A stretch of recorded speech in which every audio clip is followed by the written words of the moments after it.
All right, we're back recording again. So, in the chat, y'all are talking about quantizing swing, stuff like that. What in Ableton Live they call groove. We're going to talk about that. I'll talk about that right now. This is as good a time as any to talk about groove in Ableton Live. But first, we're going to have a little Tony time. We're going to tell you the Tony's origin story, shall we? Yes, I think we shall. So, I started playing piano when I was like 4 or 5 years old. My mom is a piano player, and she wanted me to play piano, so I started playing piano when I was like 4 or 5, and played until I was about 10 years old, and I hated it. It was like pulling teeth, like to get me to practice the piano. I just did not enjoy doing it at all. When I was 10 years old, I convinced my mom to let me start playing French horn, which I thought I would enjoy more. It was in a band. I didn't have to, I had to practice at home by myself, but it was more of a social thing. I could be in band with other people. So I enjoyed doing that. When I was, I'd stopped playing piano. I replaced it with French horn, and I did that. I was pretty good at it. Won a lot of competitions, was like top in my state. Where I've come from is Florida. So I was top in the state. I went to all the state competitions and stuff like that. When I was 15, I went to my father's house in the summertime, and I was kind of trapped. My father used to live in Georgia, in like the backwoods of Georgia, and he had one family of friends that had some money. The father was like a pilot, and the mom did something, so they had money. And one day, when I was like 15, my dad dropped me off at their house. I don't know why this happened, but I got dropped off at their house, and he was like, well, you have to hang out here for the day. I was like, all right, whatever. But their children who I was friends with, they weren't home. They were off somewhere finishing something up, like, I don't know, like a day camp or something. So the family was just like, well, you do music, so we have this keyboard and it's connected to a computer. So why don't you sit down and figure out how to make this work? I was like, cool, all right. And it was a Korg M1, and it was connected up to a Macintosh computer with MIDI.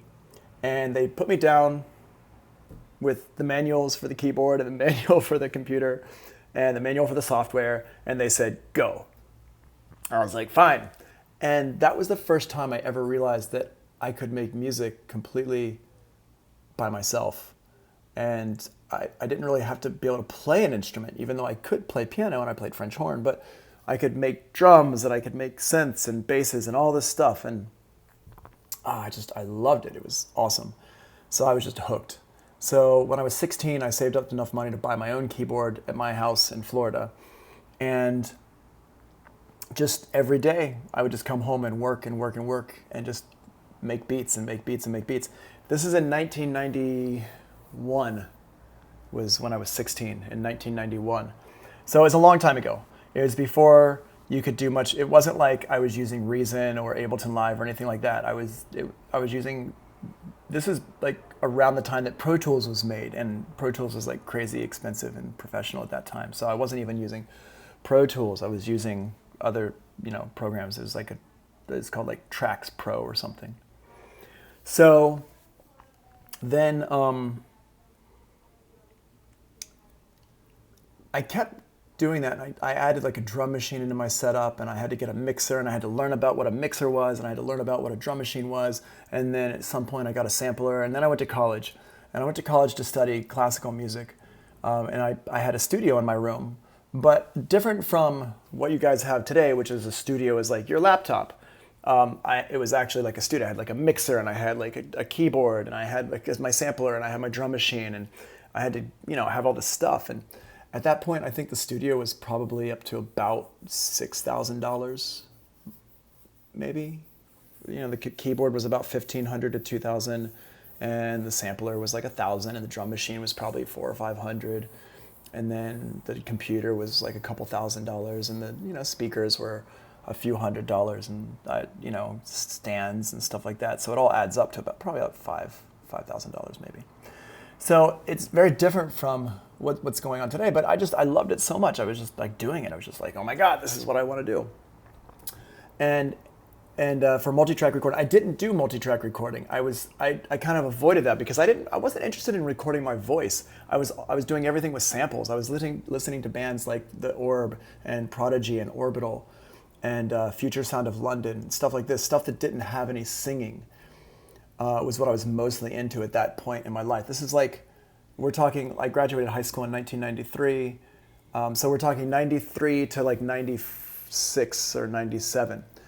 And 97 was when I went to London and studied classical music in London. Tangerine Dream, I wasn't into Tangerine Dream. Tangerine Dream was a little bit, it was, I don't know, I was into stuff with more samples and things like that. The samplers I was using were Akai samplers. I had an S2800, and then later on I got an S5000. And for a brief minute I had the S01, which was like, it was like their gateway drug sampler. It was pretty useless.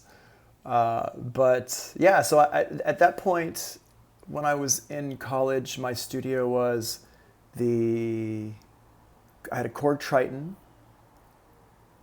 I think. I don't remember. Maybe the Triton. I know I had a T3. I had my roommate had a Emu, he had the Ensoniq ASR10 keyboard, and we had I had the S2800. I had an R8 Mark II from Roland Drum Machine. What else did I have? I had a compressor, which I had no idea how to use. Stuff like that. So I was just, and remember, this is pre-internet. There was no internet. I mean, there was an internet, but it wasn't useful like it is now. So there was no YouTube. This is like 96, 95, 96, 97. Like MP3s weren't even invented yet. It's crazy, right?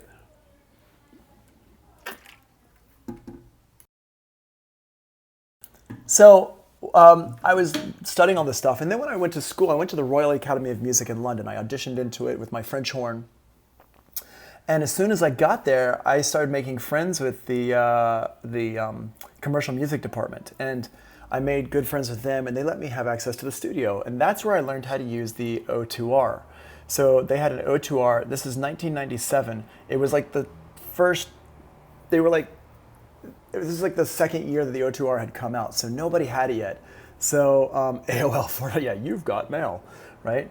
And the O2R, I learned how to use the O2R. I taught myself how to use that, and then I started using Logic because they had a computer that had Logic on it. I think I also in my home studio I had Cubase, and at school I had Logic, and yeah, we're talking. I mean, this is all old stuff, and then.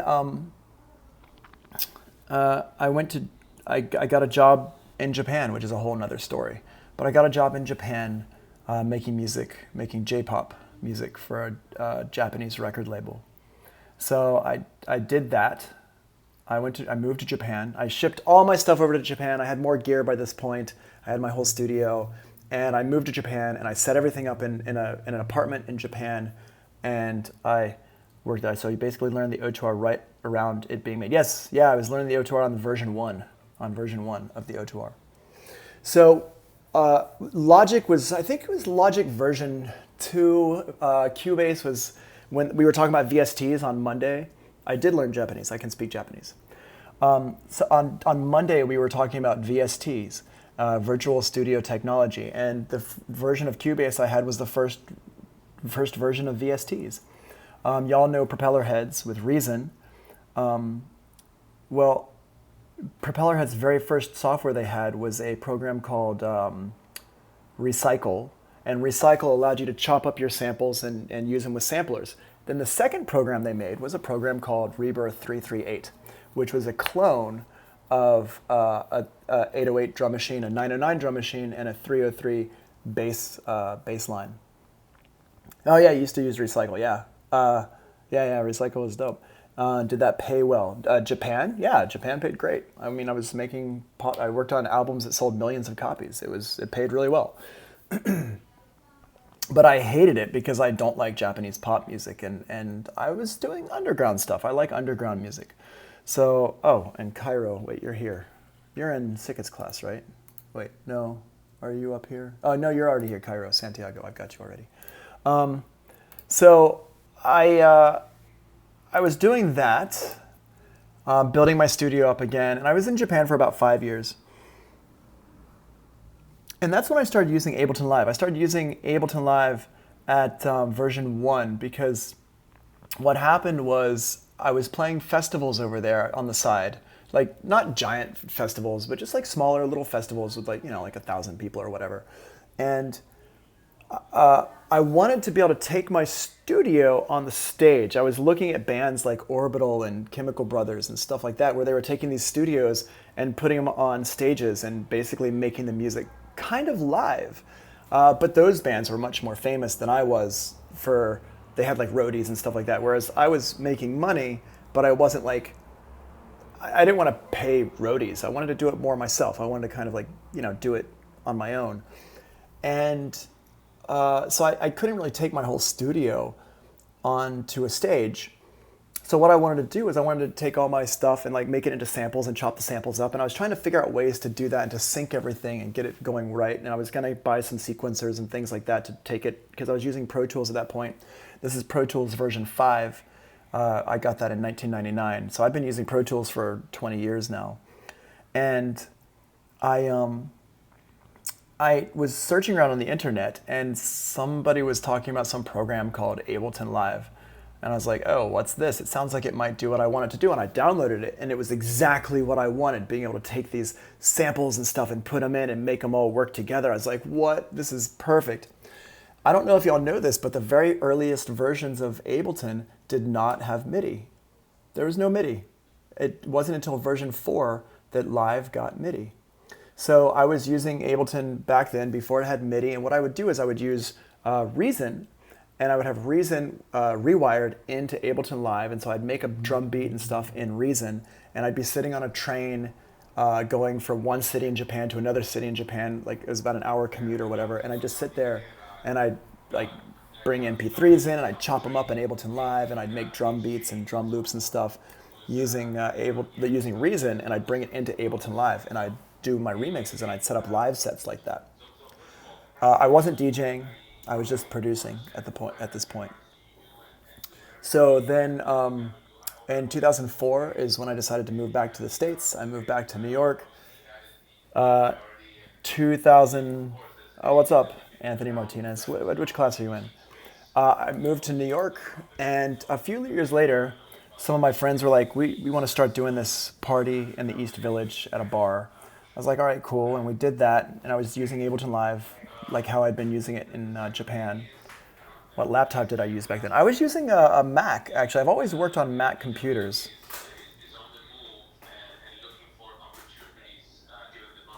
Ableton, able to do a ton with audio. You mean Ableton, the software, Ableton Live? Ableton is the name of the program. So to answer your question, Alex, the laptop I was using back then was like an ancient, hold on, Martinez, there we go, was an ancient Apple computer. Let me see if I can even find let's see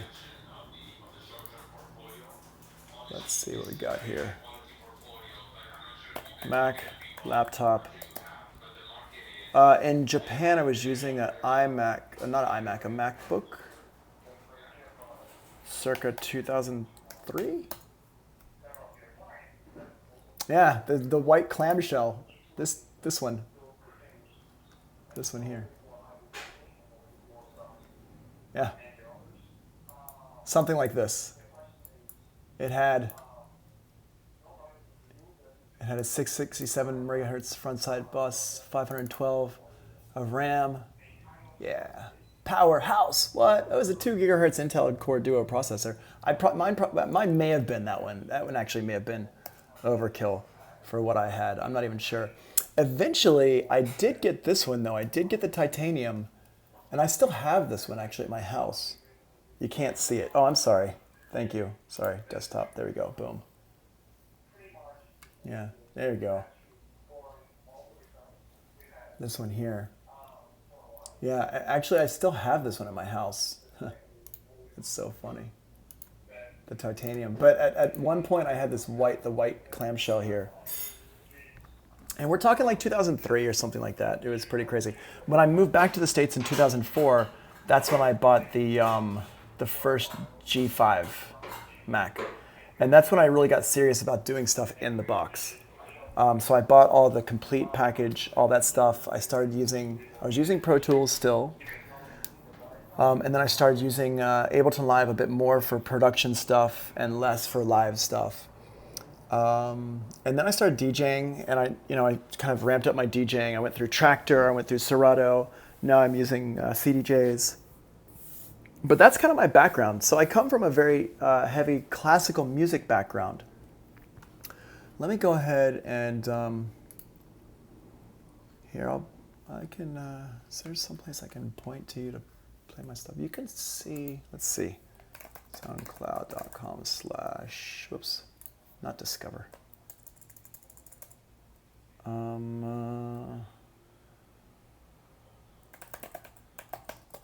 Signal Falls. Not much on here, but we put a few things up. Yeah, this is a cover of Born Slippy we did that I like a lot. A lot of people like. I mean, it's been played 33,000 times. That's all right, I guess. But there's this, Undreaming. I like Undreaming a lot.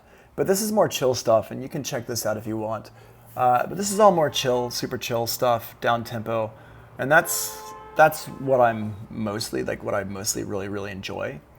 But nowadays I also do a lot of house music and stuff for the dance floor, for the kids, for the kids.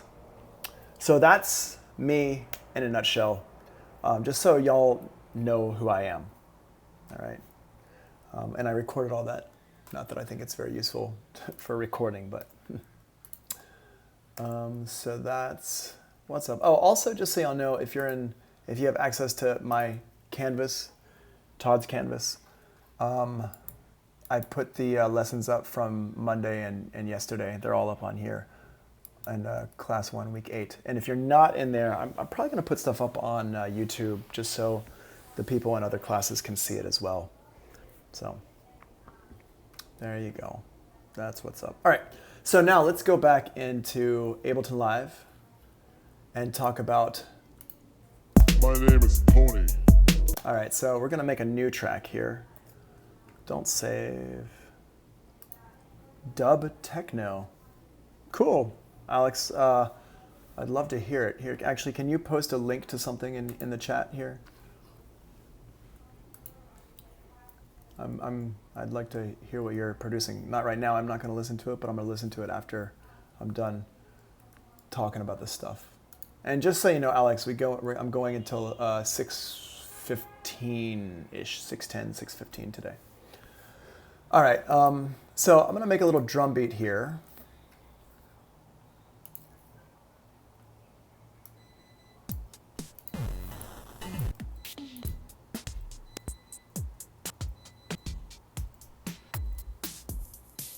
Why is there an alarm going off? Hold on a second. Let me go turn this off.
Corona alarm, no!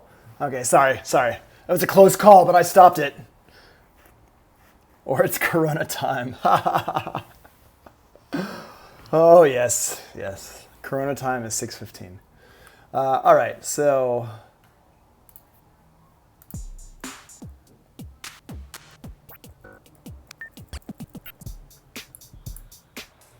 whatever here, we'll just use this. So I got this here, and Check it out.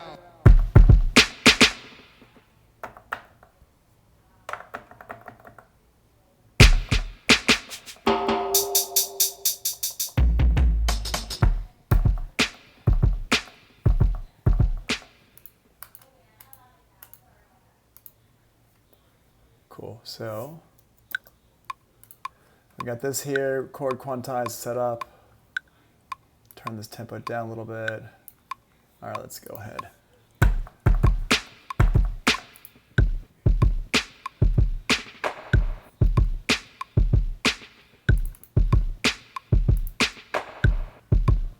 All right, cool.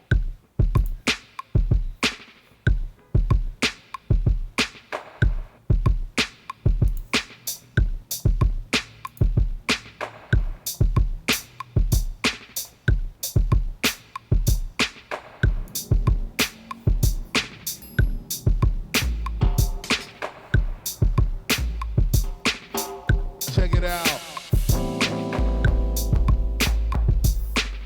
Okay, we're gonna use that one there, and I'm gonna make another track here. Use this one here.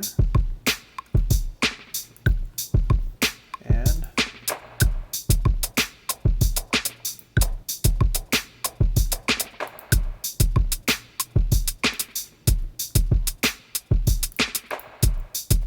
make another little beat here. Hot rod kick.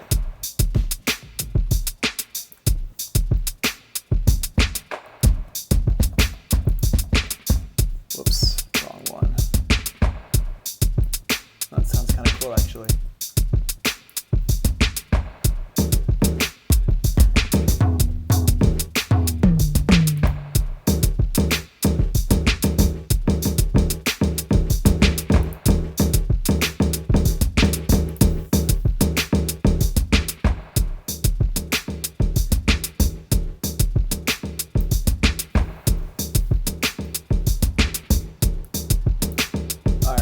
So we got this little beat here. Let's just see what happens.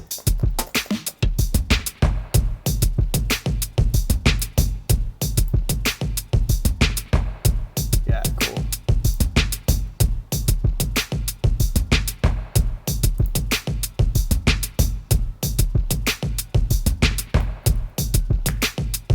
All right, cool. I'm gonna extract this one out.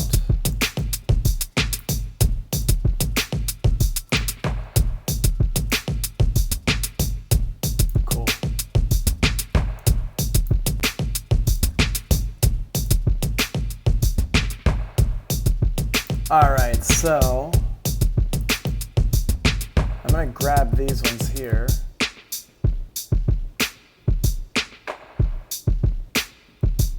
Actually, I'm gonna keep the kick and the snare together. Well, I'm just gonna keep them all together. Now, what I'm gonna do here, let's add a little bit of a groove to this, because right now, everything just came in and it, I just quantized it straight to the 16th note. It's like a very, very boring quantize. So let's go ahead and make this a little bit more interesting. What I'm going to do is over here on the left-hand side, oops, let's see, where is it? Right over here. There's this little window here, boop, which, oh wait, no, not that. Hold on, down here. The groove, down here, it says groove. See that little window down the left, lower left-hand? I click on that, and now it pulls me up here to my groove library, okay? I don't know if the studios are open today or not. I don't know. I think everything is open, but I'm not sure. All right, anyway, I'm going to go in here and grab the MPC ones. I like the MPC grooves. And I'm just going to grab one of these grooves in here. And if I've got 16th notes, and this does require you to understand if you're using 16ths or 8 notes or whatever. I'm using 16th notes, so I'm going to grab a swing here, a 16th swing. Let's grab 57, which is a 57%. Which is like, the higher the number, the more swing it has. Now what I can do is I can grab all these other ones, and I can apply the groove to these other ones. If we look in here, see that? I can apply it. If I've applied a groove to one clip in my session, it'll apply it, I can apply it to all of them. So now,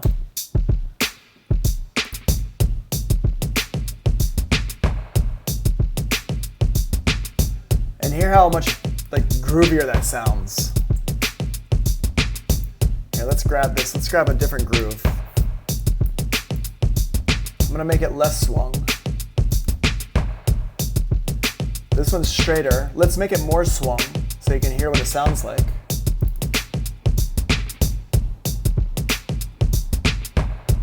You hear how it's got that swing to it? And I just clicked on my groove here.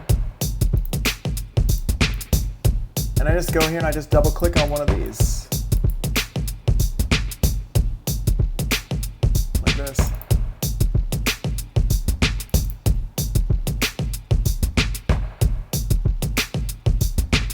Right? I think that sounds pretty cool. Turn this down.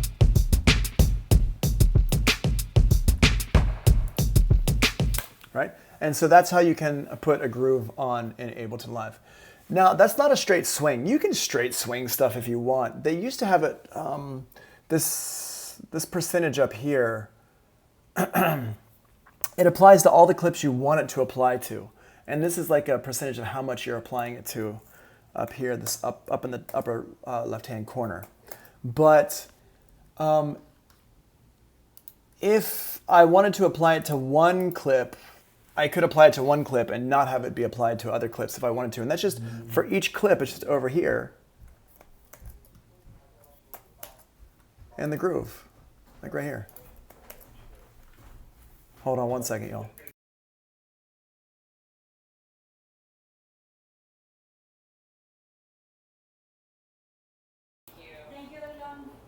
Sorry, my my girlfriend is trying to work and cook at the same time, and it's not it's not working very well.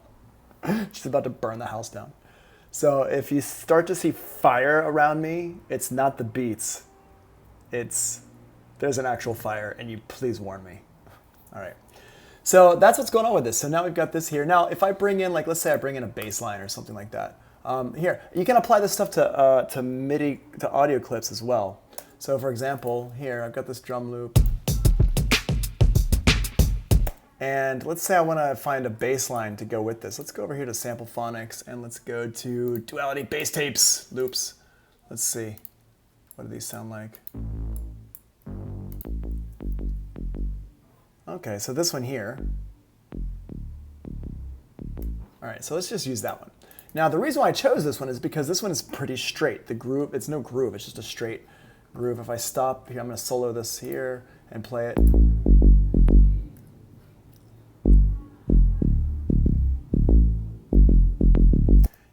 RJ, you were trying to see where I clicked that made certain clips go gray color. Made certain clips go gray. Oh, you mean the notes in here? Is that what you mean, the notes? Just when you highlight a bunch of clips in live version 10, they'll show up and some of the notes will be gray, and then you can click up here to select which clip you want to actually work with. Up here on the top will let you work with different clips. So some of the notes will go gray. I think that's what you mean. But anyway, so here's my bass line. Now I can apply the groove to this one. I'm going to change my beats, my warp to beats mode like that. And then here,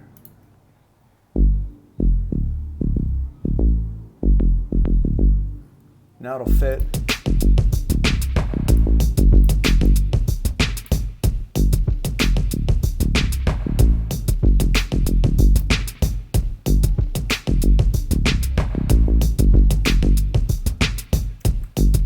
And I can make that bass line fit with this groove that I've got.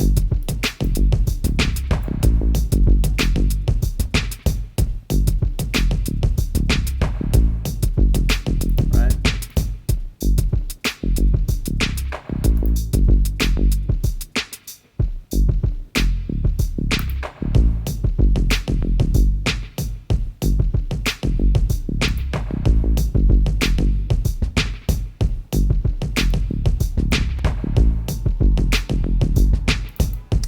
this a little bit spread out, shall we?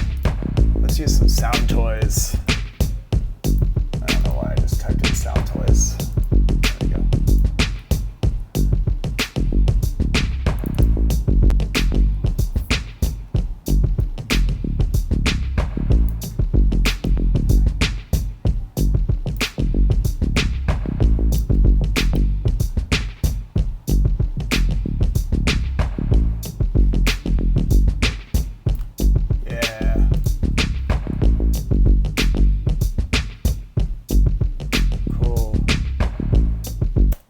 These are not all default plugs within Ableton Live.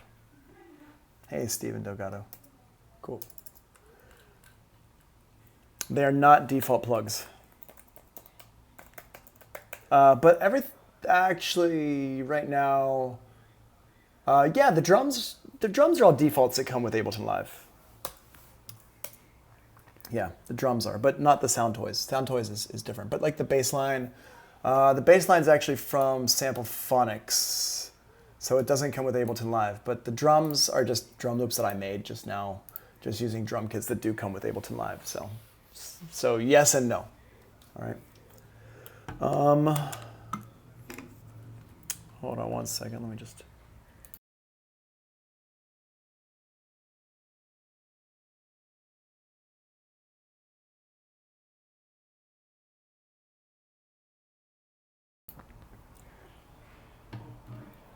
Okay, cool. Thanks, Alex.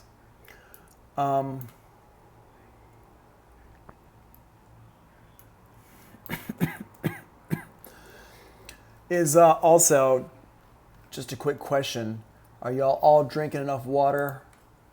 Y'all better all be drinking enough water. Boom. Cool. There we go. Awesome. Thanks. I'll listen to that later. Make sure you drink enough water. Make sure you drink enough water. All right. So that's that. That's the groove there. Let's go back into our notes because I think we're still supposed to be talking about warp modes. We talked about this. We talked about this. Oh. Audio files. Yes. Okay. Let's take a look at something real quick.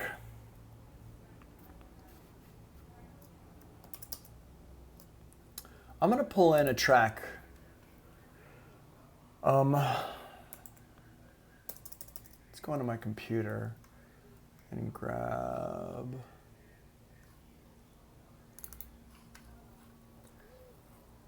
Let's grab some music in here. Shemansky. This is a cool track here.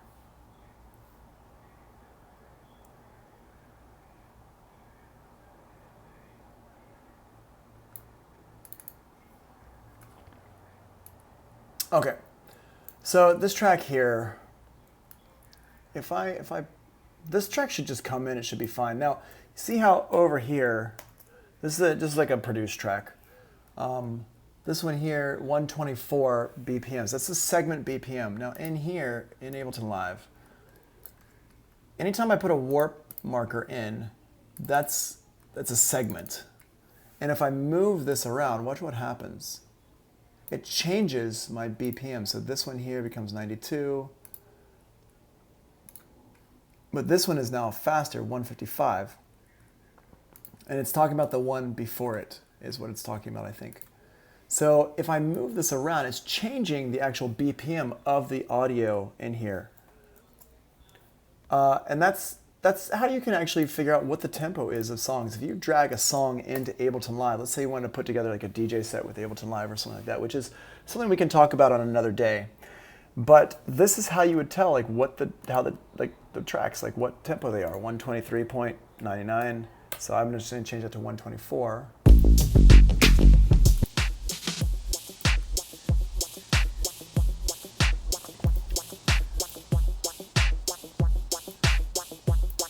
I'm gonna go ahead and now I'm gonna grab some sample from this real quick, and the way I'm gonna do this is I'm gonna turn on my loop here. Now, just real quick, the loop is not necessarily connected to warping, but It kind of is, because you have to have warp turned on to be able to use the loop. So if I turn this on, here's my loop right there. What's the name of Sick It's Live? I don't know. I have no idea. He's not in Twitch though. He's on Canvas. So if you go into your Canvas site, you can probably check him out on Canvas. So in here, I'm going to move this around, and now I can grab a little section of something. I can grab some audio from in here.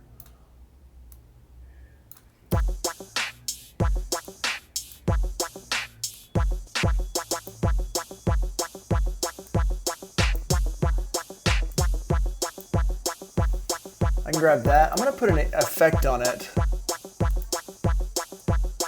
Let's put a filter. There we go.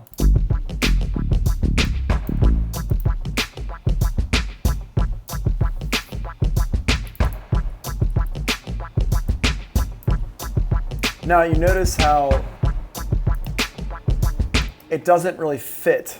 It doesn't really fit the groove that I've got going on with my other beats. Well, let's make it fit. So I've got in here, I'm going to go ahead and, what we can see here, I'm going to go ahead and just crop this little bit out. I've just looped this one little section. I'm going to right click, I'm going to go crop clips. So now I've got this here, and I'm going to make this fit with my groove that I've already got. Just make sure we got these here. Yep, cool. So hit play. And the way I do that is really just as easy as making sure I've got the transients in here for each of my drum hits, which I do. And I guess I could put the transient back here. And now I'm going to go over here. It's in complex mode. That's fine. I'm going to go to my groove over here on the left-hand side. And because I'm already using the Swing 56 in my other tracks, it's automatically just going to pop up here in my groove pool. And I put it in. Boom. So now...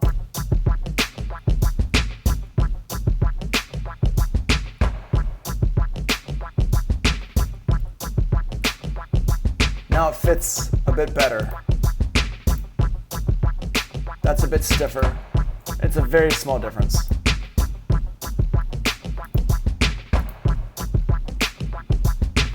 Okay, so I have that there. Let's grab another part of the sample. Let's just see what else there is. What else we got? What else we got? Let's make the length 1. Boop. Start it right. Oh, hell. Right the hell. Let's see what we got over here. No, not you.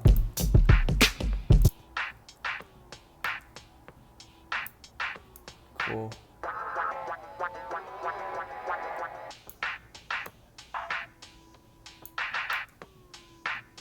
Huh.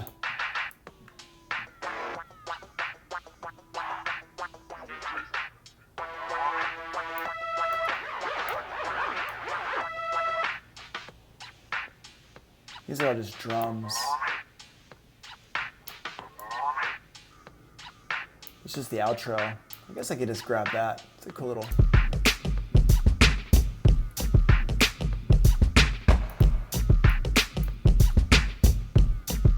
There we go. That locks things in a little bit better.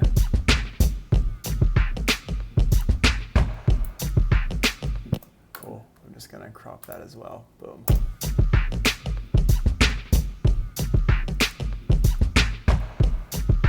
There we go. So you can, anything you drag in, you can have them be in these clips. And it's kind of like, and I could go in here with my warping now. Let's say, let me turn this off. No, turn you off.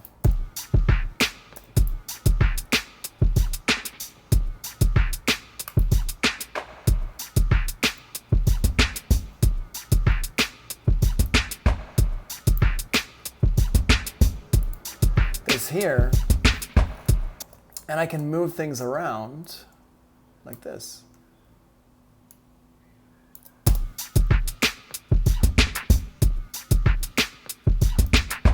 I'm going to put in beats mode.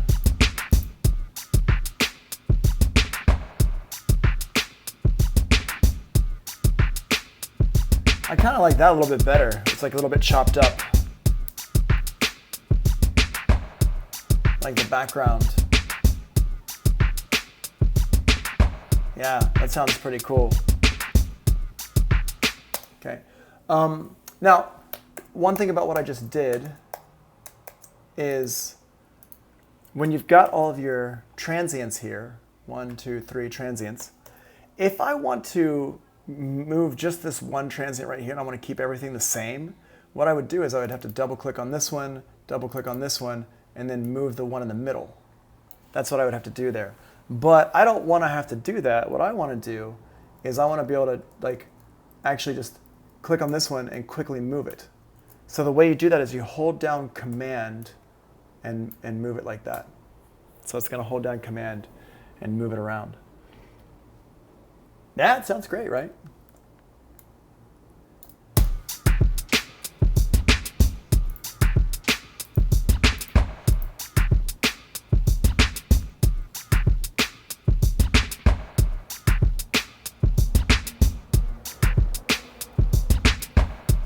Yeah, cool.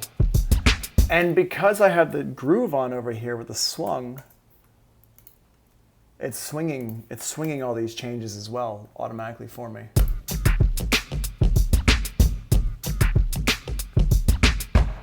Now, one thing you might notice is this is a little bit late now, and the reason why this is late is because I have the Sound Toys micro shift put on it. So what I would do if I really want this micro shift sound to be on here, what I would do is I would go ahead and freeze and flatten this one track here like I showed you all yesterday, and I would move the start point over to here. So now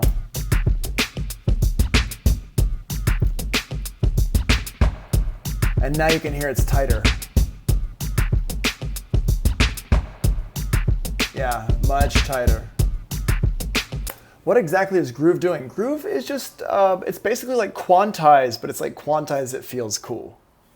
That's what Groove is doing. Groove is moving my notes around with the MIDI and with the audio. It's moving things around so it just has like a little swing to it, or it has like a little feel to it.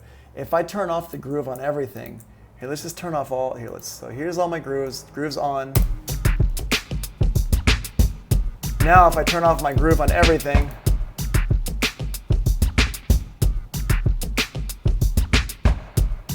you hear how that's like very straight.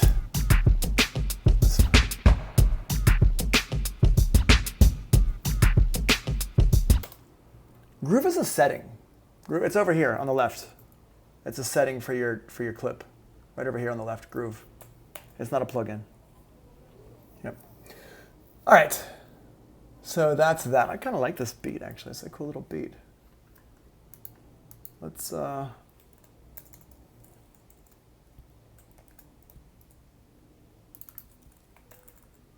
You're a cool little beat. There we go. You're a cool little beat. All right. Also, nobody has commented on my fancy new look. I got a fancy new look for this page, this one view here, with my Make Beats New York down in the bottom, down here, Make Beats New York. Yeah, and I got like the box around me that goes around my head. Yeah, nobody commented on that. I thought it was kind of nice. I was like very happy about it, but nope. All right, let's take 10 more minutes break because I need to walk around and I need to make sure that nothing burned down over there. And what we're gonna do when we come back is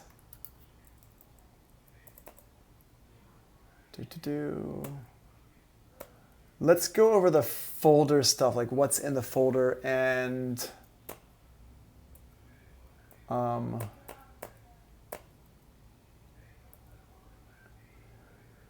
a couple of the settings. What's going on? So, thanks, Joanna. Thanks, everybody. Yay! Yeah. So what we'll do after the break is we'll talk about a few of these things, and then what we're going to do is we're going to go in here and we are going to talk about, what's the next day? 32. Oh, Ableton Racks.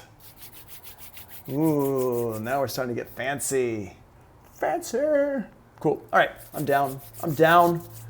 And oh, also, Luis Ventura, who is in the other class, he reminded me that we have class on Friday.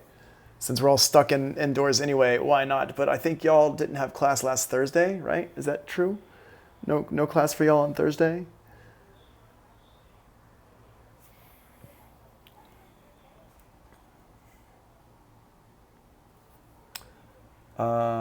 No class on Thursday. So yeah. So because there was no class on Thursday, we have class on Friday from 2 to 6:10. Same as usual. If you can't make it, if you have, well, I was going to say if you have work, but if you have work, you're probably not going into work. Some of you are, some of you aren't. I don't know. We can talk about it. But we are going to be here on Friday, which is nice because it gives us something to do when we're trapped inside. And so we're not going crazy. Anyway, I'll be back in 10 minutes. So 4:05, I'll be back. All right.